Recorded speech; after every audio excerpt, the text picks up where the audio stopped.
Hello and welcome to the On the Couch podcast, the podcast that gives you the view from the therapist chair. I'm your host, John Dennis, a licensed professional counselor. You're listening to OTC episode 48 with Jason Boes, co-owner of Parenting and Family Solutions.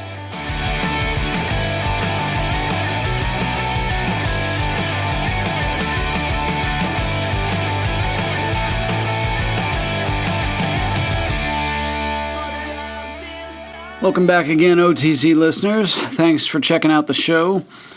Man, tonight's going to be a short intro. Coming off of week one of school, our kids are back in school again. So for a lot of us, some of us, they've been back at school for a while now. Some, this was our first week. A couple of us, they'll be jumping in the next week, 2 weeks, maybe after Labor Day. And yeah, like I was saying, just it's been a long week. It went pretty well, but I think for a lot of people, we're kind of all holding our breath collectively for oh gosh, how is this going to go? What's going to happen?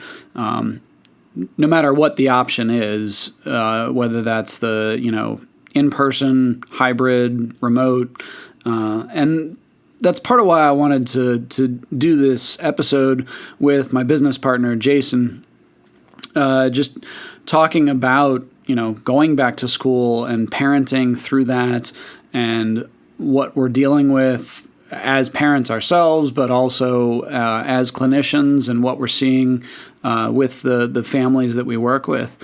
And I think for a lot of times forget everything that our kids go through on a daily and weekly basis. That acronym of HALT, of, hungry, angry, lonely, tired, it applies to all of us. But so often and I am guilty of this myself, of really focusing on the emotion or the tantrum or the meltdown, and forgetting that that's actually the symptom. There's a bigger something or other driving that meltdown or that tantrum. And they talk about kids having this emotional backpack that they sort of have to empty out, and yeah, we definitely saw that towards the end of the first week here. It's, our kids are dealing with so much, and we forget that there's a grieving process to that. And that even though they may be excited to go back to school or see friends or, all of those things, there's that still drains their battery at the same time. And one of the things that Jay and I talk about is just the different stressors, and I think it's really important for us to know that for ourselves, but also, talking with our kids about that of, what are those stressors? What are the stress relievers? That's a huge thing. For most, it's, TV, video games, spending time with my friends or things like that. And depending on your state and the stage of COVID in your area, whether you're quarantining or not, whether they're doing in-person school or remote, some of those stress relievers may not be available right now. And one of the things that I talked about so much back in March, when everything was kind of kicking off in the U.S. in terms of quarantine, is that ability to call a timeout. And I don't mean putting your kids in timeout. I mean being able to recognize, I'm feeling, that HALT acronym. I'm struggling, and I need to call a timeout for myself. Or I think we need to take a timeout, as a family, and just step back, regroup, and really talking as a family, what does that look like, and what's an appropriate way to call a timeout, and what are appropriate things to do when you're calling a timeout. That's so crucial for all of us to get physical and emotional space from whatever the stressor or the trigger is, The problem is a lot of times we don't call timeout in the most appropriate ways, unfortunately, or we don't take the timeout early enough. We kind of wait too long until there's like a major blow up, and then it's obvious that, okay, we need to separate. We need space from each other. And one of the things that I didn't talk about in the interview, I mean, we talked about screen fasts and things like that. One of the things that I've actually put into place in the past couple of days is stepping away from social media and really trying to step away from the news cycle and things like that. I've really struggled recently with that term that they've coined of doom scrolling, and finding that it just is really affecting me to see all of the vitriol and ugliness in the world, on social media, all of these different areas.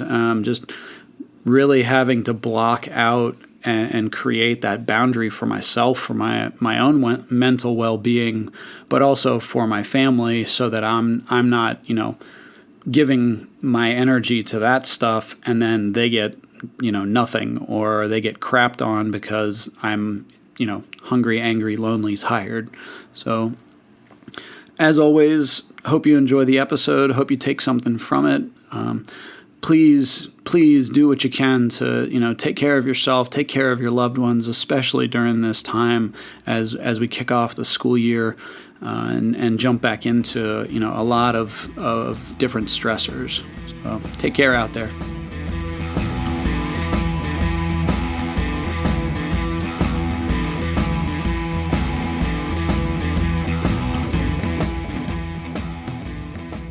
Welcome back to the On the Couch podcast. I'm here with Jason Boes, who is my business partner, founder, and co-owner of Parenting and Family Solutions. Welcome back, Jay. Thanks for having me, John. Yeah. Good to be back with you. That's right. I'm glad you were willing to come back and grace us with your presence. Always. Yeah. I reached out to you about, hey, wanted to have a conversation on, heading into the school year, and just kind of you and I talking about what we're seeing both as, as parents, but also as clinicians, in terms of, getting ready to go back to school. Obviously, some school districts in some states have already started. A number of colleges have already started up. But yeah, that's kind of the main focus today. So how has your summer been? Well, just like any other summer, right? Yeah. Yeah. Just slightly different. Yeah. A little bit different this time, but we make the best of it, and we're trying to be creative in the ways that we connect with each other as a family, and just finding our way through it, just like everyone else seems to be doing right now as well. Yeah. Yeah, and I think that's, just all over. Everybody's dealing with it in different ways, which, similar to much of anything, you're going to have like kind of a wide spectrum of how people are dealing with things like this. I found myself all through the quarantine talking about, this is different. As a clinician, I've not been through the exact same scenario, relatively, that clients are going through at the same time that they're going through it. I may have had, I'd been in a car accident and they've been in one, and, I'm able to connect with that and empathize, but I've never had it where I'm like going through it at the same time. Yeah. Collective experience where we're all in the boat together at the same time. Trying to navigate the waters. Yeah, it's been some rough waters. I mean, it's like you were saying. I mean, it's just it's just an odd summer, and now we're heading into an odd school year. What do you anticipate this year for students that you work with, clients and families? How are you trying to sort of inoculate them? That's a great question. I think there's so much uncertainty right now that we're all trying to navigate, right? The big what ifs of worry and fear, and even in some cases terror of, what will things be like when we return back to a quote unquote normal type of situation like school, and just uncertainty about what's going to happen with this virus, what's going to happen with schools as a result of this virus, the uncertainty of which option for school is best. So many families are struggling with that right now. I mean, you and I have talked about this as well. We're trying to make these tough decisions with our kids and with our families, and trying to consider what's best. Yeah. I'm right there with you. Not to mention, worry about physical health, right? Kids Sure. getting the virus, family members getting the virus, vulnerable family members. Yeah. The practicalities of it. What happens if kids do get sick? We miss work, or families can't care for kids, or if they call school, then the families are going to have to figure out new plans, a plan B, a plan C. Yeah.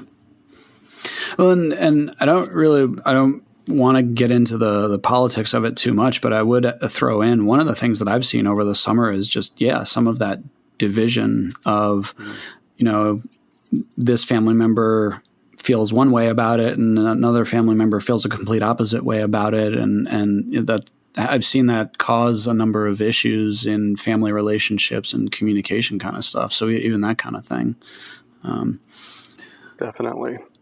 Yeah, just even how families respond to it. Some families might have certain pressures to respond certain ways from certain family members that might have different perspectives on it. Yeah, and I know leading back into it, over the last couple of weeks, I usually go through round about beginning, middle of August, and I really talk with any families, parents that I'm working with that have school-age children about, okay, time to start, getting things ready for school, getting nights and days right side up, get kids back on medication if they take them, and, make sure they're eating, more beneficial food. And even more so now, I've found people are doing those things, but at the same time, it's this like sort of tensing and like waiting for what's going to happen. Have you found that? Yeah, very much so. Everyone's starting to realize, I think, that the bubble that we've been in, many of us for a while, and I should say not everyone. Many families have been facing this reality from day one in the front lines of various occupations, and families that maybe haven't had the opportunity or luxury to even be in a situation of a bubble. But now, a lot of families are kind of joining even them, those that have been outside of that bubble, right, that are on the front lines, and we're all kind of getting ready to get to that point. So, trying to prepare kids for school in this climate, this environment, is a much different challenge, I think, than what it was before.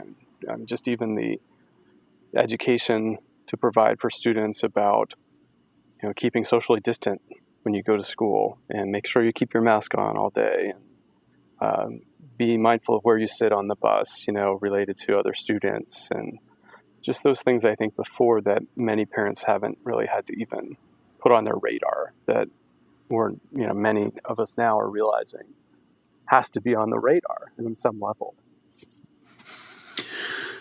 Yeah, it's just added so many other layers on top of, you think of, you're sending your kid to middle school or high school for the first time, like, they're new to that grade or that school. And that's stressful enough as it is without adding that on top of it, and yeah, I've had a number of people that I've worked with and talked to that, again, kind of on different places on that spectrum of, yeah, I'm ready to go back. Like, I can't wait. I really want to see my friends. All the way over to the opposite of, yeah, like, oh no, like, I don't want to go back. I liked, remote learning and being able to stay at home and not have to deal with the social pressures or the social anxiety or, any of the drama that can come with, especially, middle school or high school. Yeah. For parents too. Many parents are anxious to get their kids back to a routine, back to a schedule, back to some sense of normalcy. And others are, on the other side of that too, like you said, just kind of more fearful maybe of what may come and what's ahead. So it's quite a variety of opinions and thoughts, and just a spectrum of anxieties I think that we're seeing on all sides of the coin. Definitely. Yeah, it's I think a lot of us are sort of, I keep describing it as those last few clicks on the roller coaster before, like, it just, takes off from there. It's coasting on its own. And then that first drop, I think everybody's sort of waiting. Yeah. I know for us, we start back next week. And yeah, just the like, how is this going to go? How long are we going to be doing this? Right. Obviously with a lot of colleges, they're finding out and really having to deal with, okay, we wanted to go in person, or we tried to, and now all of a sudden they're kind of backtracking and having to do remote again. And then others that just, called it right out of the gate and were like, yep, no, we're not doing that. Have you seen a lot of struggle with families and students in terms of the extracurricular stuff, the sports and different clubs and things like that, of not being able to do those things? That seems to be a realization, I think, that a lot of people are coming to reckon with at this point.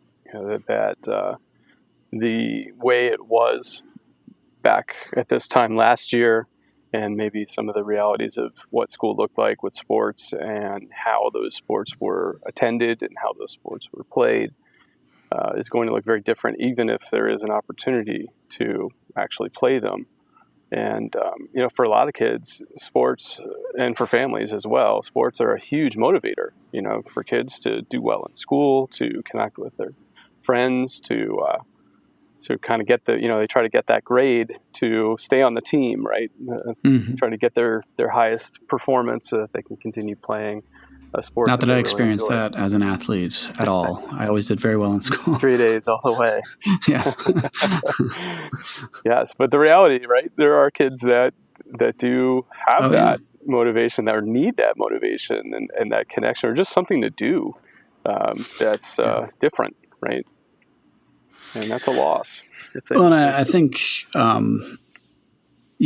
that grief response can look so different for so many people. Of sort of the shock and sort of despondent, and obviously the sadness, but some the anger and the frustration over, like, come on, let the kids play, or we need some type of normal. Like, this has been so long and so difficult that, we need something. Yeah, no, that's true. I think, for some families, the quarantine was a really needed change of pace. Many became extremely resilient, and they found very creative ways to connect with each other. And there's a loss that's connected with that too, right? And some families might be concerned with kind of returning back to this frantic pre-pandemic pace that they once had.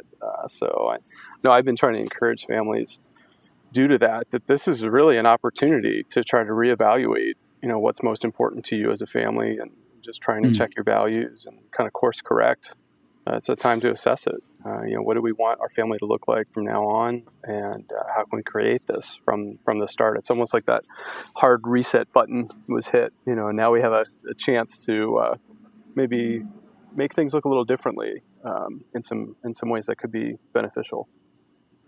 No, no, I love that you brought that up as the positive side of the coin from all of this. Yeah, I have seen that in my own family and in a lot of others where they've really looked at, okay, we're not able to do soccer and theater and all these different activities and Right. running the kids all over the place, and I think a lot have seen some benefit of that, and like you said, on the other side of this, really looking and evaluating, well, do we want to do all of that again?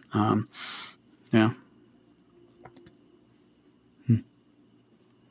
It's a lot to think about for families, but it's an opportunity. There's a chance there to explore some of the things that they may not have thought about before in life. And I think for many families, that's been kind of this hidden benefit of this whole experience that we faced. Yeah. Well, and I think there's always such a push to find some kind of positive, some kind of something you can control, or I think that's just so ingrained in us. We want that so much a lot of times. Indeed. So for I'll kind of go off of my own personal experience. For my child, the school district essentially has three options, and we can probably just touch on two of them because I think they'll cover pretty much everybody's experience of. Most are going with, okay, either 100% in person, 100% remote, or a hybrid version of like some remote, some in school, and kind of staggered. I know some are doing that where they're breaking up the alphabet and, okay, A through K or L, kind of how they split it, are going these days of the week, and then the rest of the alphabet is going the other days of the week. I've heard of some schools, okay, we're going to just do remote for September and see how October looks, with the plan of kind of slowly phasing different grades in to in-person education.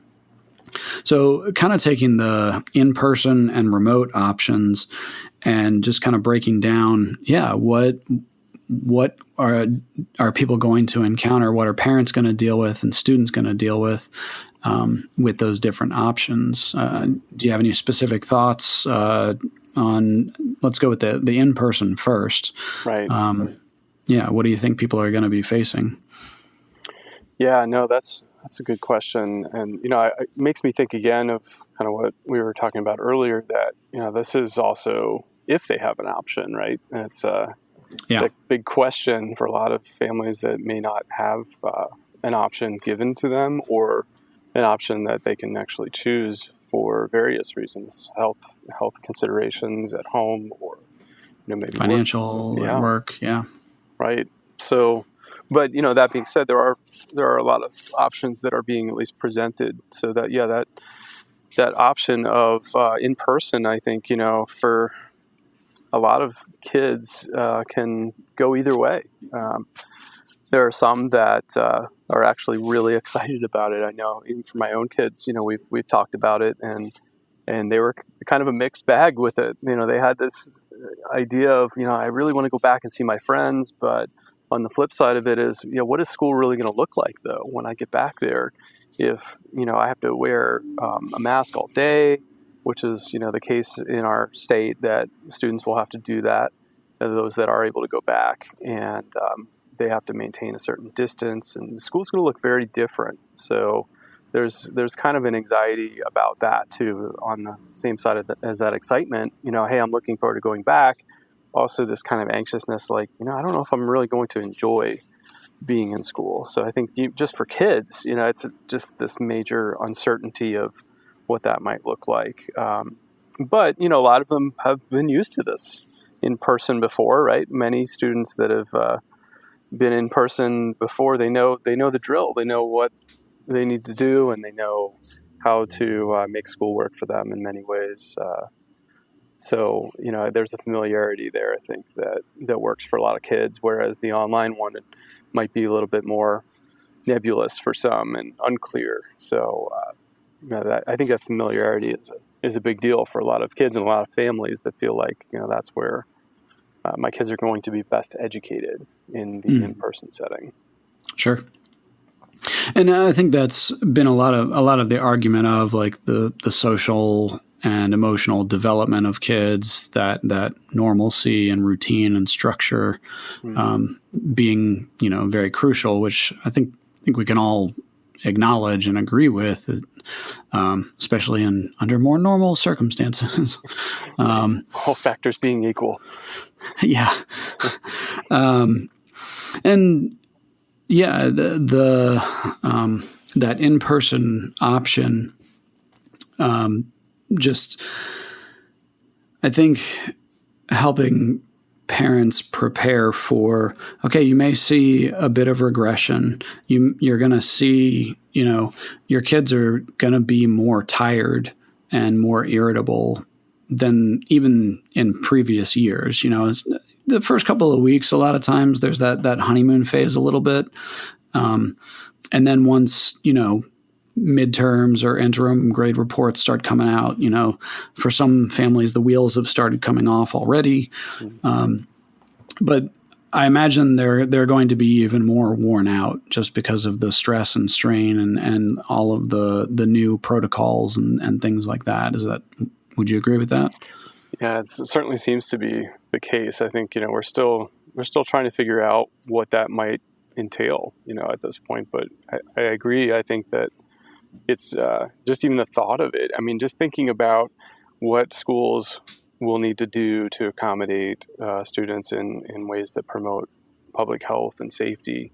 It's a lot. It's a lot of work on teachers, a lot of burden on teachers, and on students as well, to try to kind of keep that mindfulness throughout the day of, I need to be safe, I need to watch out for other students, I need to keep my mask on. And that's, on the surface seems really tiring just to even think about as an adult who's kind of a step removed from it at the moment. So yeah, I think that's a really good warning, I guess, for parents, just to be aware that this is not going to be an easy transition, maybe for some kids. For some, I think they'll figure it out quickly and they'll adjust accordingly. But I think it's good to be mindful, to be aware that it could be really challenging for families, especially in those first few weeks. Sure. And yeah, with that, like I was saying, the getting more tired, I always think of the that HALT acronym, the hungry, angry, lonely, tired. Usually we focus more on the blow up or the meltdown, and as a parent wanting to shut that down of don't you talk to me that way, or what are you so upset about, and kind of stepping back and remembering, oh yeah, they're going through a lot. Right. We all are. So. Yeah.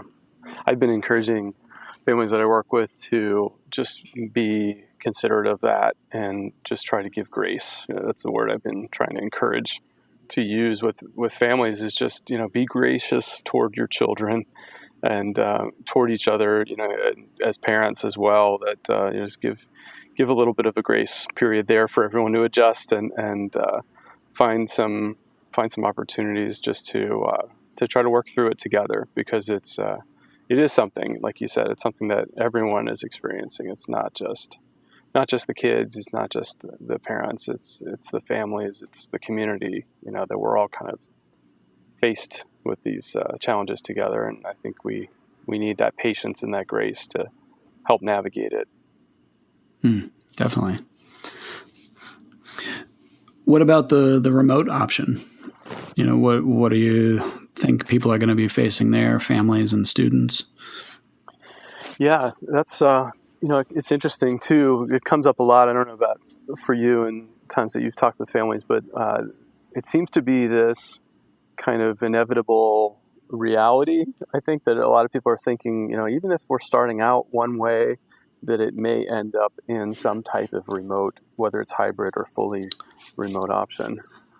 Yeah, it could change fast. Yeah, literally, right? At any, just like it did in the spring, at any moment, the plug could be pulled on traditional school, and things might be back to virtual only.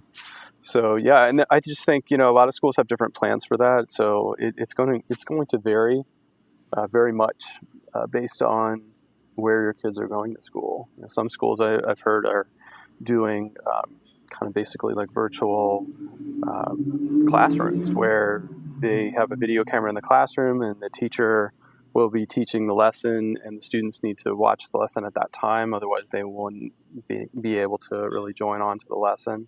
So I think Mm-hmm. there's those styles of online, and some with a hybrid model. It seems like they'll be home maybe 3 days a week doing online work, where there's some assignments that have been initiated by the teacher, and then they have a certain deadline to hand it in, which always seems like it's 11:59 p.m. On Sunday or something like that. So a lot of kids will take that literally and hand it in at that time too. So I think that's one of the things that as far as managing a workload that looks somehow like a normal school type schedule in some capacity, without also being overly scheduled, right? Trying to find that balance between, we want them to get this work done, but understanding that that's hard for kids too, right? To Yeah, give them the structure and the ability to do it, but also giving them some opportunities to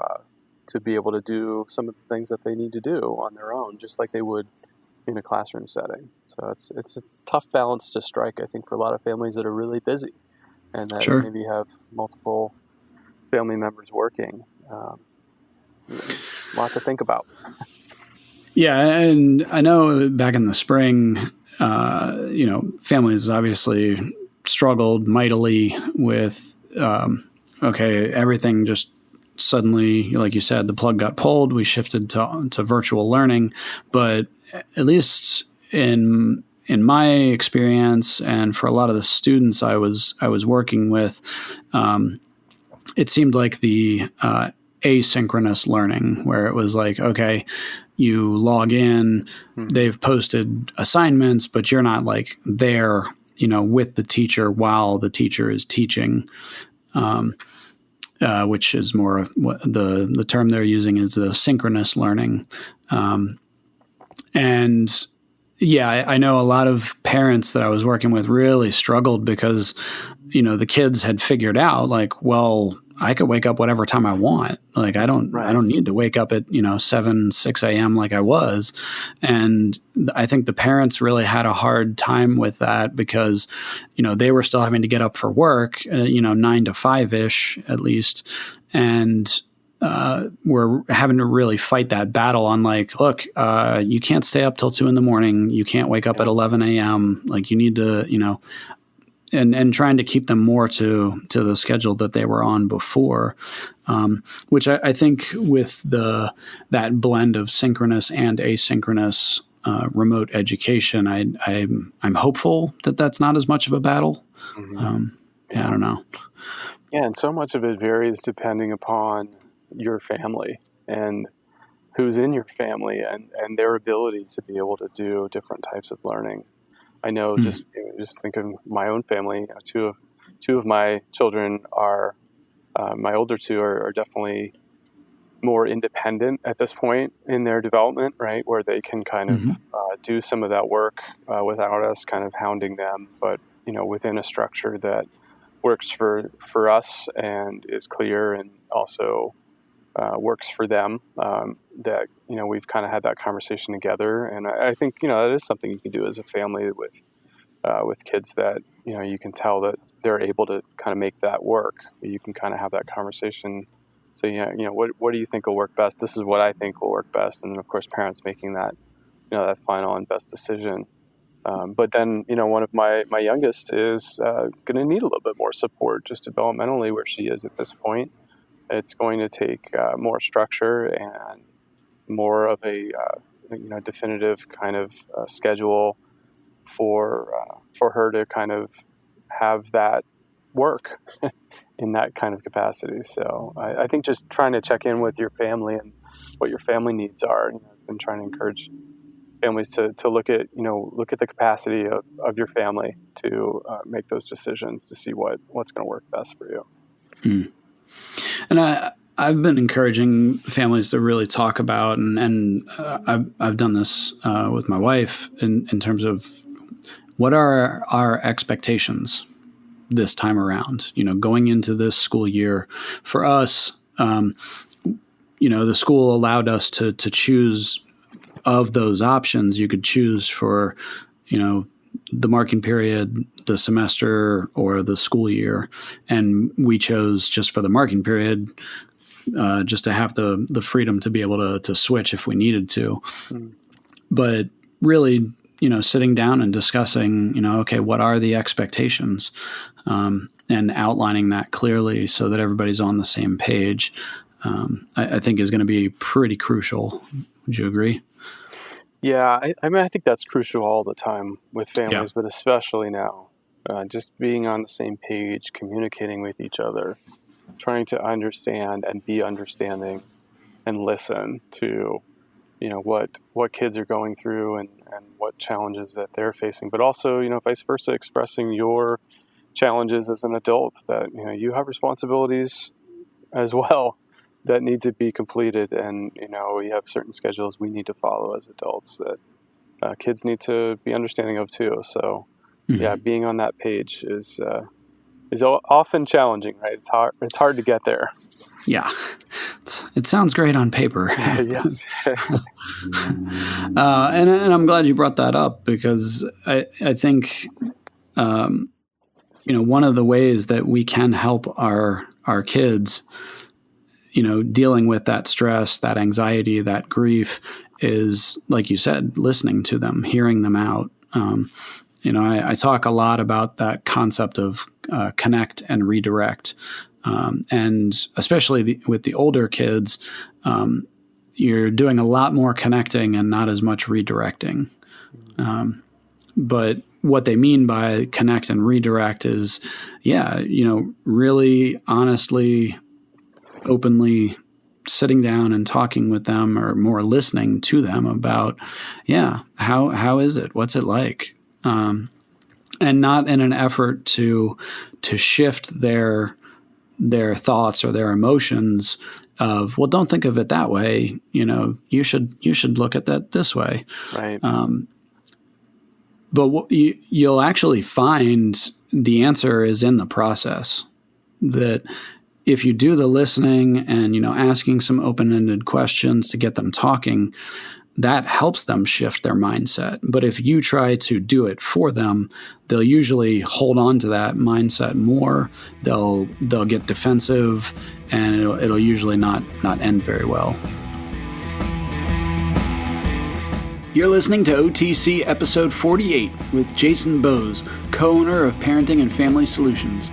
We'll be right back after a brief word from our sponsor.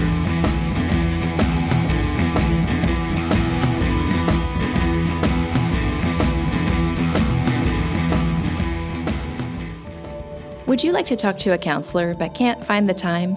Would you rather talk to someone from the comfort of your own home? If so, Parenting and Family Solutions is here to help. We now offer teletherapy to all clients who reside in the state of Pennsylvania. Using our secure portal, you can have a video session with your counselor using a laptop, desktop computer, or smartphone. Visit our website to learn more at www.parentfamilysolutions.com, or give us a call at 717-602-5560 to see if teletherapy might be a good fit for you. Let us help you build a stronger family and a healthier you.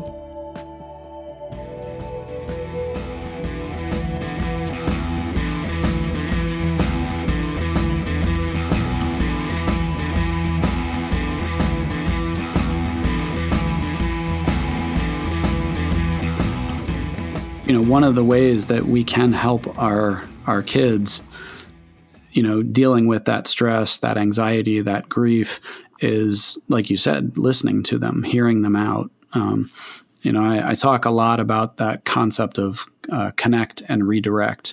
And especially with the older kids, you're doing a lot more connecting and not as much redirecting. But what they mean by connect and redirect is, really honestly, openly sitting down and talking with them, or more listening to them about, how is it? What's it like? And not in an effort to shift their thoughts or their emotions of, well, don't think of it that way. You should look at that this way. Right. But you'll actually find the answer is in the process. That if you do the listening and, asking some open-ended questions to get them talking, that helps them shift their mindset. But if you try to do it for them, they'll usually hold on to that mindset more. They'll get defensive, and it'll usually not end very well. I love that. The answers in the process. I think there's a lot of truth to that. Just trying to be present with what the feelings are, whatever they may be, allowing them to feel the way that they do. It's okay. There are going to be a lot of different feelings in families about what's going on in our world right now. But validating and then attempting to understand, what is needed to help and support. And that, so much of that comes out of that process that you referenced there. Well, and quite literally, no parent has been through this. Like, you can't tell your kid, well, you should feel this way, because we haven't been through, But John, we want to fix it. Yeah. I know. I think that's the thing that is so hard right now, right? It's this tendency. We want to make things better for our kids. We want to just be present with them to fix these problems that we're facing, and we don't know how to. They're not fixable at the moment. No. Well, and for any listeners, I am definitely not the model for this. I'm not perfect at this. I struggle with it just as much as anybody else does. But I have definitely seen the benefits of just listening to them and not trying to, teach them or lecture them to get them to change the way they think or feel. And that really can help them the most, I would say. Because like you had said, there is no quick fix to this. We would have already done it if we could. And that's that process that you talked about too, right? Just that idea of just being present with them, just to listen, providing a listening ear, and just understanding. I think we can all benefit from that right now, right? Mm-hmm. Yeah.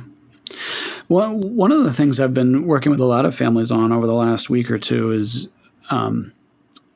really having a family discussion, but also just individually, introspection on what are my coping skills, what are my stress relievers, and what is that going to look like right now? What can that look like?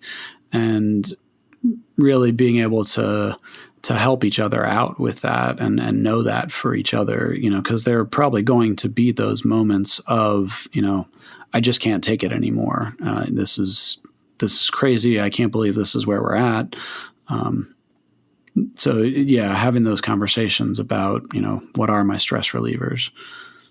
Definitely. Yeah, that's so needed right now because of, the many challenges we're facing, just taking care of ourselves, that self-care component of the things that help us to be able to help others and help our kids in particular with some of the challenges that they're facing. So, starting with us, with that self-care that we all need.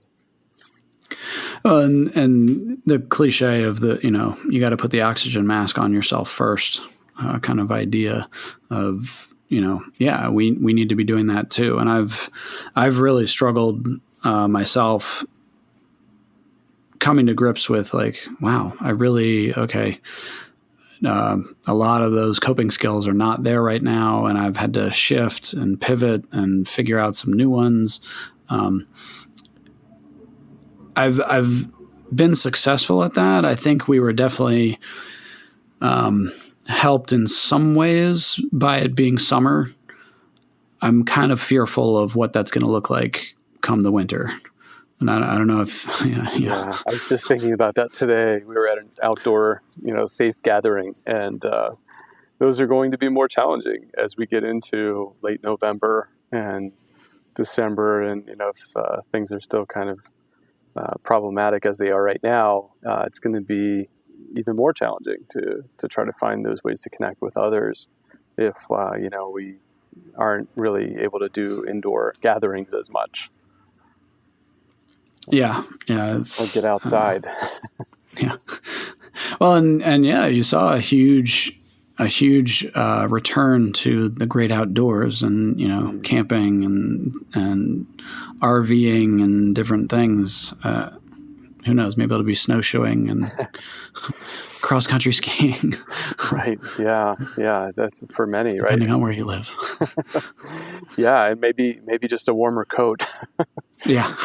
to get out there, because it's restorative for a lot of people. I know I tried to be out as much as I can, just doing different activities and camping and bike riding and things that I find helpful, for me, just to kind of maintain that health, mental health, and sanity. And that it's a little bit scary looking at, what is that going to look like when you go into those colder Northeast winter months that we face sometimes. Yeah. Well, it's like they say, there's no bad weather, just bad clothing. So just gotta prepare. That's right. Get creative again, which that's really the thing that continues to stand out to me too, right? How creative people are continuing to be, and just even driving around, seeing restaurants that have all these new elaborate outdoor areas, and just different things that people are recognizing the challenge and rising to it and being resilient. I think that there's a call to resiliency for all of us, and especially for our families and for our kids. And it's kind of cool to see how that has played out. And there's this resilient spirit that's like, what, we're not going to be defeated by this. We're going to find our way through it and make the most of it. Mm-hmm. Mm-hmm.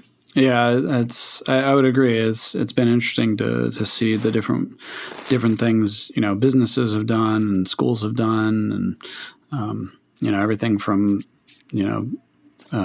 martial arts dojos teaching classes through Zoom, or recording lessons and things like that, to the ways people have found to have social gatherings, but still stay distant. So one of the challenges I found as the therapist, I found so many families really struggling with the screen time battle. There was just like this 1,000% jump in screen time, and I think some of that obviously was the virtual learning, and some of that was, well, they don't have any other coping skills right now. They're not able to go play sports. They're not able to see their friends. And they're having such a hard time. So if they want to play video games, fine. And I think that worked for a bit. And then once it really dragged on into the summer, I think a lot of parents were like, oh my gosh, what's going on? Right. Did you see that much?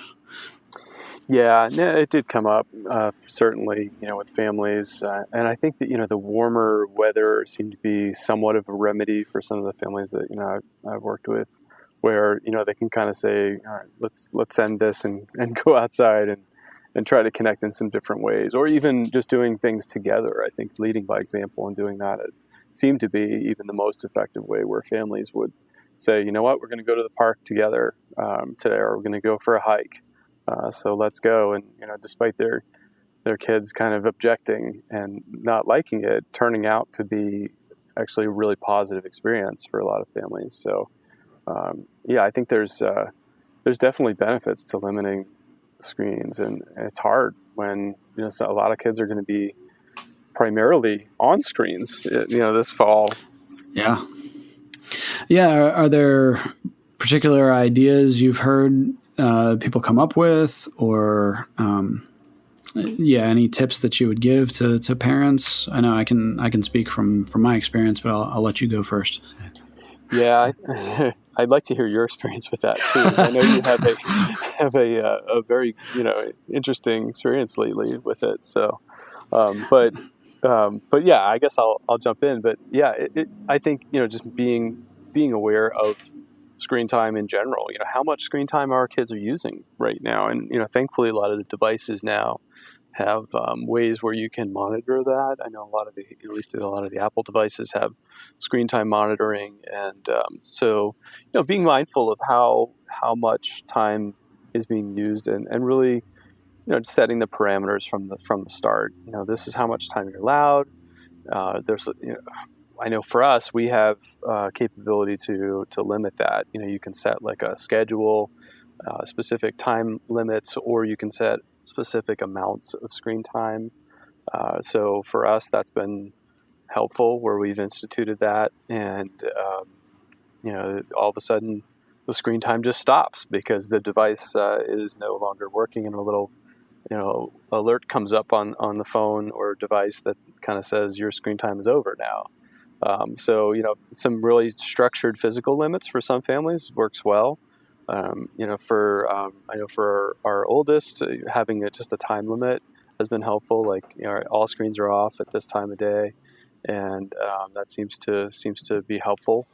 So I think again, it really varies depending on the needs and the problems that I think families are seeing. Some that have kids that are using devices all of the time and just can't get off of them, or maybe even are starting to become addicted to them at that point, which is a real thing for a lot of people, a lot of kids, looking at trying to really cut back significantly, or even doing a fast.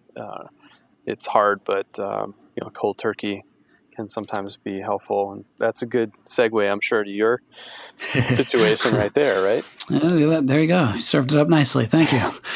Yeah, we over the summer we did a screen fast. So my wife had been reading a book called "Reset Your Child's Brain" by Victoria Dunkley. It's Dunkley is her last name. Great book, by the way. Highly recommend. Yes, yeah, definitely. We were just really seeing a lot of fight and struggle, a lot of emotional volatility off of screen time and having it so much. And in our family, we've not entered into a gaming console as yet. We have younger children, and just I haven't wanted to open that particular Pandora's box just yet. I'm not sure whether we will or not. So, but ours was mainly off of TV, iPads, things like that. And so, we were reading this book and decided, okay, now's the perfect time. Like, why not do it? It's summer. We're gonna, and essentially what we did was we just unplugged everything, got rid of all the devices. I actually took them to my office and put them there. So there was no way any of us could get to them. I mean, I could, but I haven't been. A lot of times the office. Where's John been? Yeah, he keeps going to the office. I don't know. And so I watched all of Game of Thrones over again. So we just took everything out of the house, unplugged the TV in the living room, took all the cords so that, there was no way to watch them. Now we still have our phones. I still have a work laptop, which I'm doing telehealth through. So the parents haven't been as cold turkey as the kids. But I've definitely seen a huge benefit to it.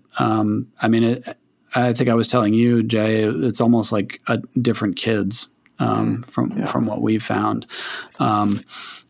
There was more reading going on. nap time actually came back into the picture when it hadn't for a long, long time. We were just seeing a lot less volatility and negative reaction to requests, and more helping out around the house. So we saw some huge benefits to it. And so, yeah, I would recommend that. I get that for a lot of people, they just aren't able or willing to commit to that. I mean, a lot of times what I've been talking with people about is, try it. It's for like 3 to 4 weeks. And that idea of what do you stand to lose? What's the worst like thing that can happen? Yeah. And if you feel like, okay, that was great, but it's not for us, or no, it was too hard, and I get, I'm thinking of like a single mother or something like that, where like they just, that is their only sanity that they get is when their child is, watching something or playing something. I understand it. Again, it's not for everybody.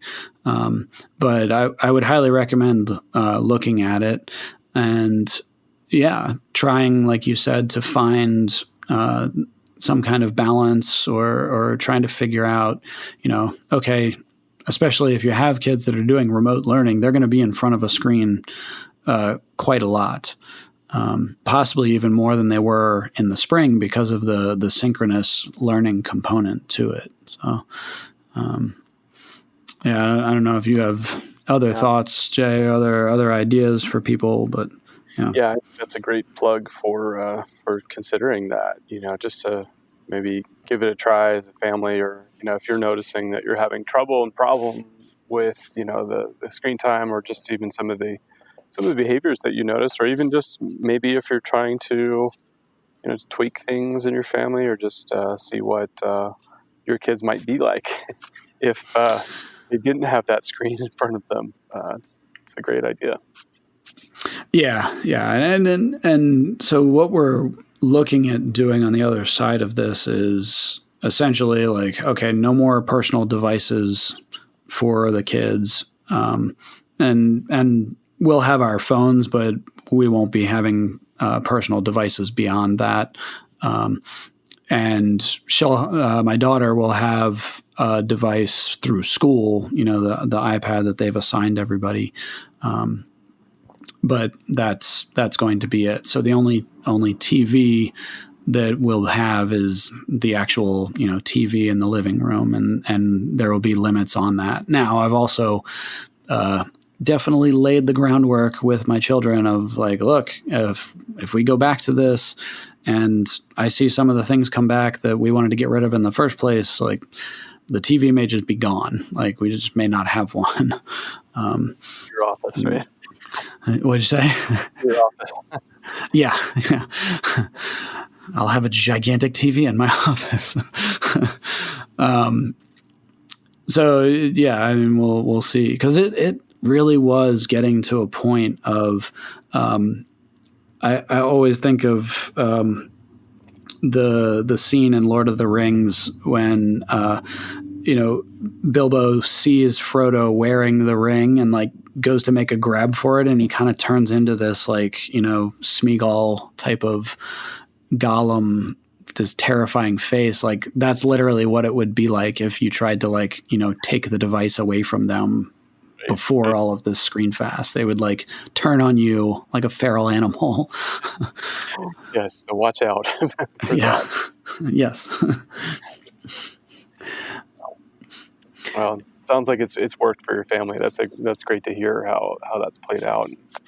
I was, initially it's so weird that we were like, I don't know, this just sounds so off the wall to like have no screens. Like it just seems such a odd thing now for like 2020, where like, you think of like decades ago where they just didn't even exist, and it wasn't an abnormal thing to have a family that were like, yeah, we just don't watch TV. Like that's not us. Yeah. it's not that world anymore, right? So we're trying to navigate and find out, how do we make it work for our kids? We're still kind of in the wild west of technology. It hasn't been that long since everyone has had personal device, on them at all times. So we're still trying to navigate it. Yeah, and it's like I said. I mean, it's worth trying out just to see for a couple of weeks, And I would say though, you do have to at least get past week 1 to really get it. Like I would say at least 2 weeks. I mean, I know the author talks about the full commitment to it. But it really does take that long, that first week at least, to really start to detox and things like that. So what are signs to kind of, sort of bring it home here? What are signs that parents should look for in their kids or in themselves that are pointing to, okay, wow, I really think I or my child is struggling with, more than just some stress, like starting to get into like clinical anxiety or depression or, grief types of reactions. I guess what would you say people should look for to tell them, okay, I think we need to like seek outside help here? Yeah, no, I think that's a really important question right now, especially. And, I've said this kind of throughout this pandemic, and based on my experience, it continues to lead me to believe it even now, that the kids are in many ways still doing better than the parents with the pandemic. Oh, yeah.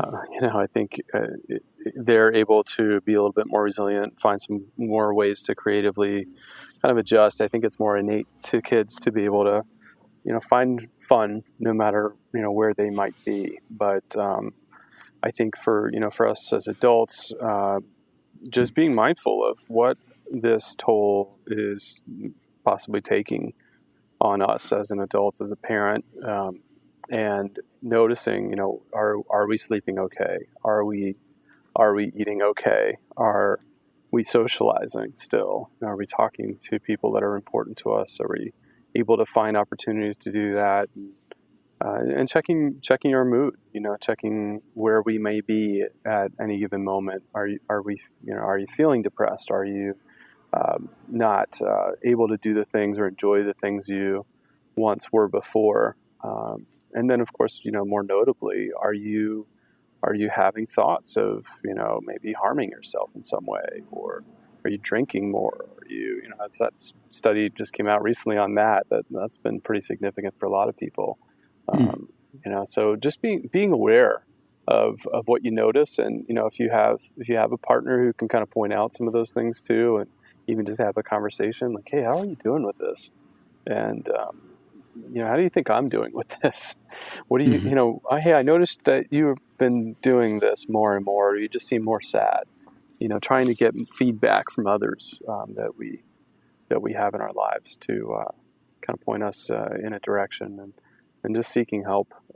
Help is thankfully more and more available, I'd say, in some ways because of the pandemic. There's more opportunities for telehealth as mental health clinicians. We certainly know that pretty well at this point.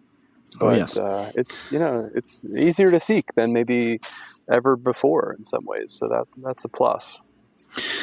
Yeah, and I planned on talking about this, but one of the things I've been telling people is, be a little bit quicker to seek that stuff out. Talking to a primary care doctor about, or seeking a psychiatrist for, okay, would medication be warranted? Would I be a good candidate for that? Or finding a counselor?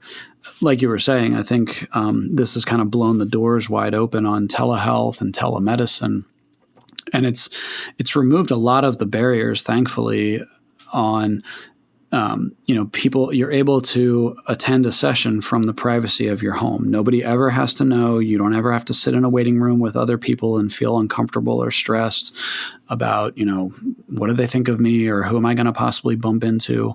All of that's pretty much been removed. And I know some really don't like the idea of telehealth, of being on a video call.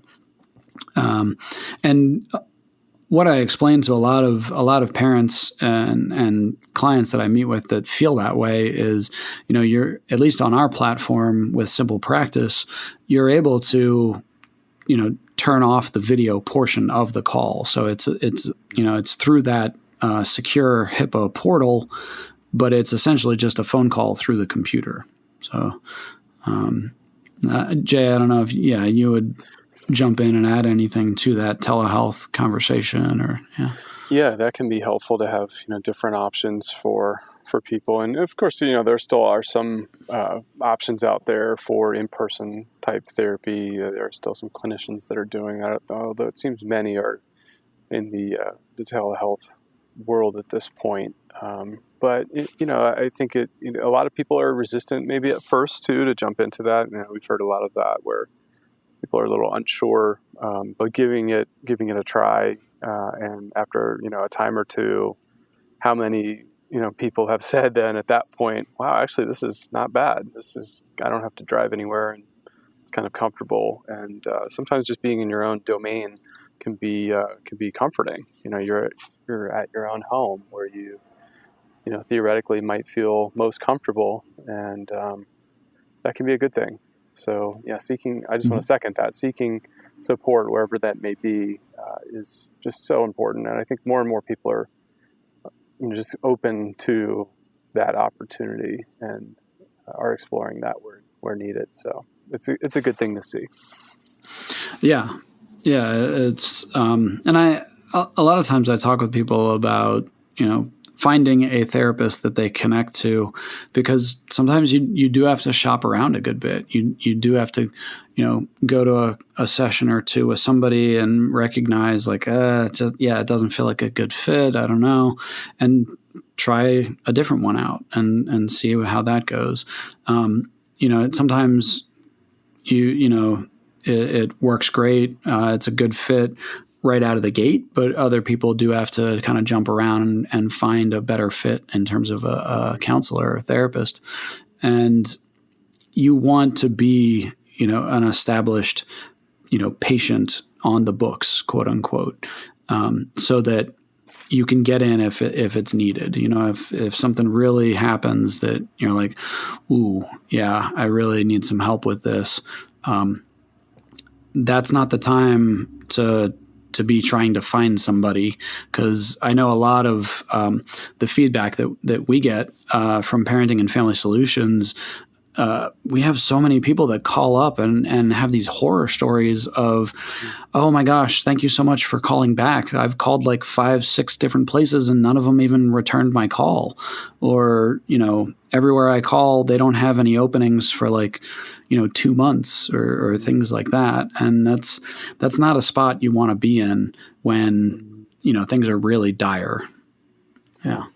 Yeah. So, you're right. Just finding that fit and, being open to that process, and it can be so beneficial for everybody in so many ways. Obviously we, as therapists kind of tend to promote that ad nauseum maybe, but it's it really is helpful. It is helpful, and we get that feedback often from clients that might say, well, I can't believe I waited so long to seek support. So I think that's a great message. Seek support. It is out there. It is available for you, and people are there that care and want to see you come to a better state of mental health.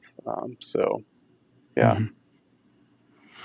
Well, Jay, anything you'd leave people with as we wrap up here?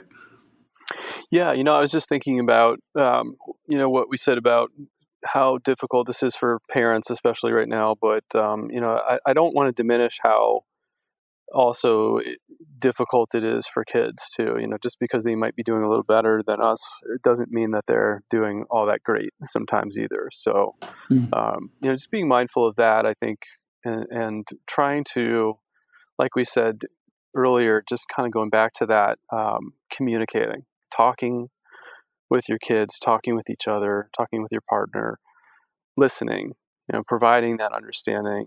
And essentially, these are the things that, we have known all along that are, best practices for helping kids, right? But even more so in stressful, challenging times, paying attention to that and just providing those opportunities to be together, to communicate and to understand, because I think that really helps set the platform of success and of positive mental health in pretty much every situation.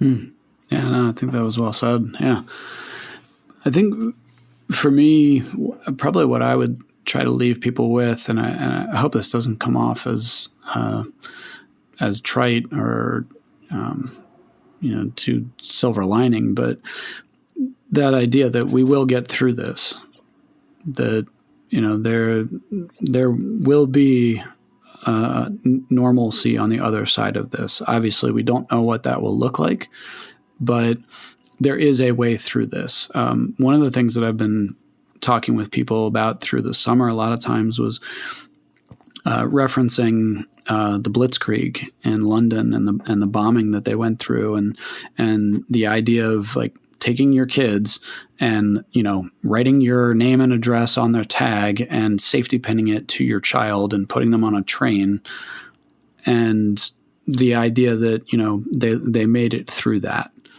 And sure, they may have been a little worse for the wear. There may have been issues that they had to deal with, but they did make it through on the other side. And I don't want to minimize what anybody's going through, and that it is extremely tough what people are dealing with, but there is a way through that. And so I guess trying to provide some hope for people that there is a way. There are supports out there, whether that's family or friends or whether that's a professional. But that idea that we can get through this together, that is the best way. So yeah, that's good stuff. Opportunity and challenge, right? Yeah. Well, Jay, thanks for being willing to do this. I always appreciate any time I can get some of your time and wisdom. So thanks for being on. Yeah, great to be here with you. Thanks for having me.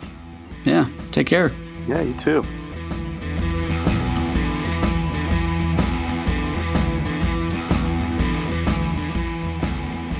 And there it is again. Another episode done and in the books.